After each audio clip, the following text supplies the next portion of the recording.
Hi everyone, welcome back to WHU TV. My name is John, your host as always, and I hope you're all doing well as I always do under these very difficult circumstances of the lockdown. This is the preview of West Ham versus Watford live at the London Stadium at 8 o'clock on Friday night in the Premier League on Sky Sports.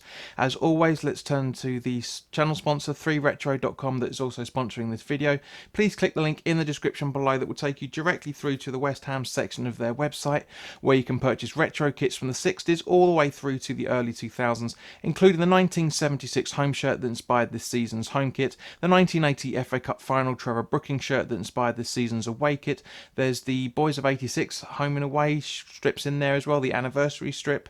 The centenary anniversary strip, I should say, and also the Paolo Di Canio 1999 to 2000 home and away strips in there as well, along with Admiral and Umbro West Ham colour inspired track jackets, polo shirts, sweatshirts and t-shirts. So thank you very much to anybody that has been making any purchases recently. The commission that the channel would normally be getting, I will be sending directly to the NHS. So thank you very much to you guys for making any purchases that you have or have not yet made.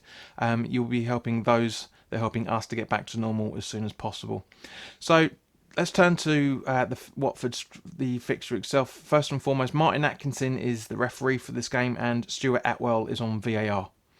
Now, last time out, Watford were 1-0 down at home to Newcastle, but they came back to win it 2-1 due to two, from what I'm reading, from people's opinions, two very contentious penalties.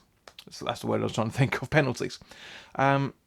But it's nothing new there, guys. Last week we had a lot of VAR decisions that a lot of people were criticising, and even the Premier League were coming out saying, yeah, some more mistakes were being made. So this is the age of football, unfortunately, as it stands at the minute, guys.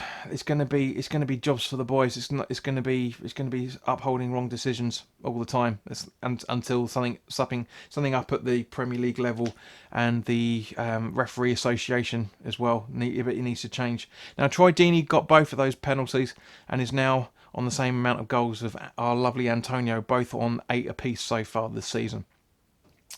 PremierInjuries.com show that Daryl Janmaat, Gerard Deulofeu and Troy Deeney are out with knee injuries, but Troy Deeney is 50% chance of returning for this fixture, so I wouldn't be at all surprised if he's put in straight into the starting 11, but more likely, I reckon he's more likely going to come off the bench at some point. Nigel Pearson is a fantastic manager, has done a lot with Watford. He's keeping them up in the same guys that he's keeping Leicester up. Watford have got some very, very talented players as well, and they shouldn't be in the position that they are, and neither should we for that matter. So this is going to be a very, very spicy game, shall we say. I can see this going down to, someone's going to buckle, unfortunately. Both teams want 3 points. I'm sure a lot of us will take a point for this, but we both need a win, so this is going to be very, very interesting. But thank you to everybody that joined in and watched the 1600 subscriber live gig that I did on Saturday evening for the NHS, and thank you to Andy, Rick, Mark and Ian for your donations. Once those donations come through from Google, which should be probably next month now, I'll be sending that money to the NHS. We made just under 50 quid. So when the money comes through, I will be donating 60 quid directly to the NHS. Because just to round it up to a good figure, but 50 quid's not bad. It's not bad. I know that there wasn't a huge amount of people watching, but it seems to have got quite a few likes as well. So thank you very much to you guys. It's great to obviously, of course, get through the 1600 mark. It'd be nice to try and get to 2000 as well, for that matter. Now, over the last 4 weeks, the figure of unsubscribed viewers have been creeping up slowly. It's almost 40%, so roughly the same as Hammer's Chat.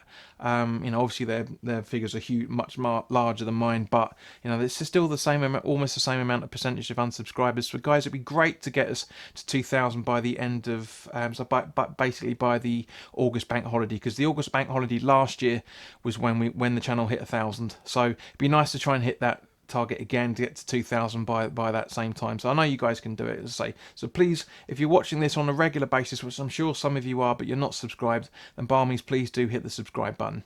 It will really will help.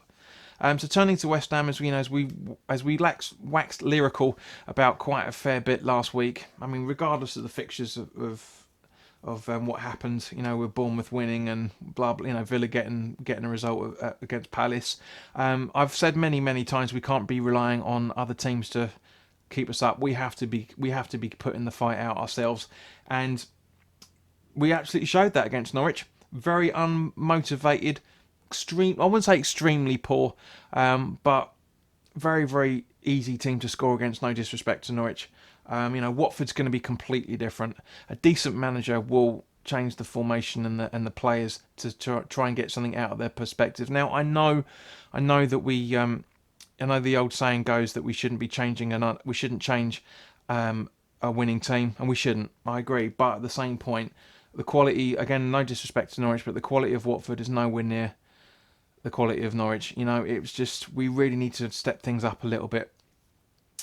Now, Anderson is 50% chance of returning for this fixture, and Snoddy is still 25% chance. So I reckon we'll probably see him either. We'll probably see Snoddy either on the bench or, against either Man United or Villa. It'll be one of the two.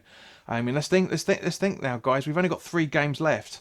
We've got this game against Watford, Man U away, and then Villa at home. That's it. In a week and a half's time, not even that. Just in just under 2 weeks' time, season's done. Season will be over in 12 days as of the time of this recording. 12 days. I'm looking forward to seeing the end back of this, but I'm looking forward to hopefully seeing a really good fight from West Ham. So as always, guys, let's turn to the starting 11. As I say, for me, I wanted just a subtle change, and this is the starting 11. Fabianski in goal, with the same back four of Fredericks, Diop, Ogbonna and Creswell. Defensive midfield 3 of Souček, Rice and Noble, with Bowen on the right, Antonio out on the left, with Allaire as a centre forward. Now, there's a very good chance that Allaire's going to be on the bench. I know that. I understand that. But just for me, I just want him to just to be there, be in the crux of it. Just go out, get a starting run, get us in front of Watford. And that's all we want, really, isn't it, guys? That's all we want. We just want to be ahead. We're not going to keep the clean sheet. Definitely not going to be keeping a clean sheet against Watford. We've got the likes of Dawson to try and handle, and obviously, and at some point probably Troy Deeney. So it's going to be a very tough game. But guys, I will be going live at 10 to 8 on Friday night, live, where we'll be talking about both team sheets, and then we'll continue on to do the watch along for the game. So please do join me. It's always good fun to have you guys along for the conversation, and yeah, I'll leave it there. So guys, thank you very much for your time. As I said, if you're new around here, welcome. By all means, please do hit the subscribe button if you aren't already subscribed. Even if you're not new, please do subscribe. And also, please share this content with anybody that you feel may want to watch. And of course, put your starting 11s and fixtures and your score predictions and also your formations in the comments section below. Always good to see what you guys are thinking. So guys, in the meantime, look after yourselves, and I'll see you Friday night. All the best.